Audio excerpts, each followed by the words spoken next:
Hi again, everybody. Happy Sunday to you all. I am here today just with a quick, I think it will be quick, video um, of something that's been coming up with, things I've seen other people sharing in videos and some friends having similar situations happening in their lives that has kind of brought up a recurring theme for me that I wanted to quickly talk about. So this idea of, boundaries, self-love, unconditional love, I guess those are three separate topics, but for me they all kind of tie into one, because I think that we often in like 3D world, in terms of relating to other people, often take the role of like victim. This person is doing this and it's making me feel this way, and therefore they're the perpetrator, they're hurting me, that kind of thing. And then I don't know if this is necessarily 4D. I haven't gotten that specific information yet, but it feels to me that as we continue along our awakening journey, or perhaps even just become more self-introspective, we move into a place of self learning how to love ourselves, which is obviously a huge step in the journey, because you're no longer going to be in relationships that you're feeling like the victim, or at least that's the plan, right? So you're also learning how to look at yourself and nurture yourself and think of what's important for you to have in a relationship and to be giving in a relationship and everything like that. And I think those are all really important things. And I think this is where oftentimes, like people start setting boundaries, and which is super important. I'm definitely not saying boundaries are not important, because they really, really are. But this is the layer at which people start realizing, okay, well, if I don't want to attract people in my life that are having these habits and where I'm putting myself in these situations, it's loving to myself to start to set some boundaries. And I think that's very true. It is an act of self-love to protect yourself. And I heard someone the other day who I respect a lot and resonate with a lot usually. This one thing I didn't necessarily agree with, but she was saying that, people often ask her, how do you decide what boundaries, like what your boundaries should be? And she said, they normally come from your inner child. And I definitely agree with that. I think people do set boundaries from wounds that have happened to them in early childhood. So the boundaries do come from your inner child. That's where your inner child feels like they need protecting. And as an adult soul, human, whatever, trying to protect, to show that inner child love and protect it, you're just saying, listen, I know that this happened to you, and I'm going to show you that I'm not going to put you in that kind of danger again. So this is the boundary. And I think that this is a very necessary step on the journey to show your inner child that you can take care of her, and those boundaries will be in place and the protection will be there. And that is very loving and generous and caring. But then I think we have to move into a space of truly unconditional love.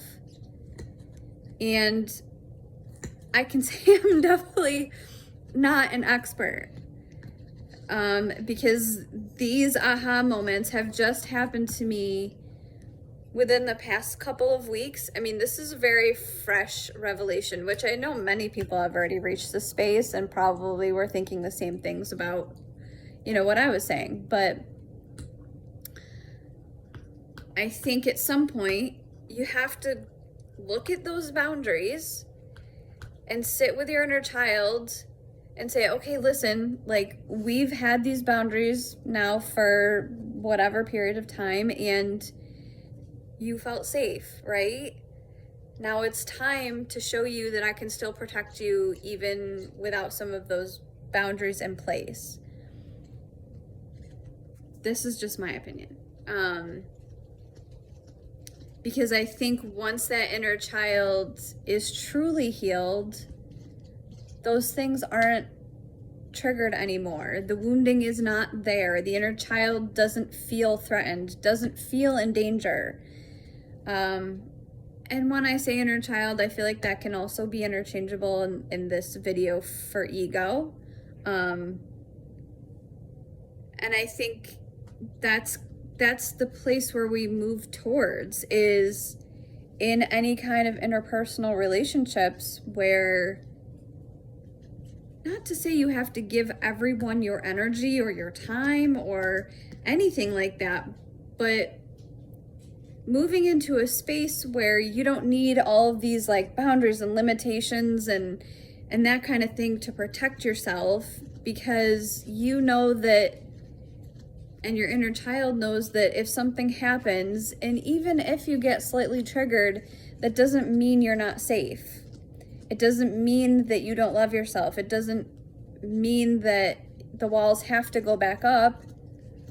It just means it's something now that you work through those emotions, and then you can decide moving forward if that's a relationship that deserves as much time or energy without there being walls. And this is something really new for me, to be honest. Like, going back to a video I did maybe a month ago, I have a family member who I basically like said, I'm sorry, I just can't really be part of your life right now, or vice versa, because they got a little heated with me, and I could sense that, like, I mean, I was a bit triggered, but they were really triggered by something that I thought was really blown out of proportion, and I was just like, I think we need some time.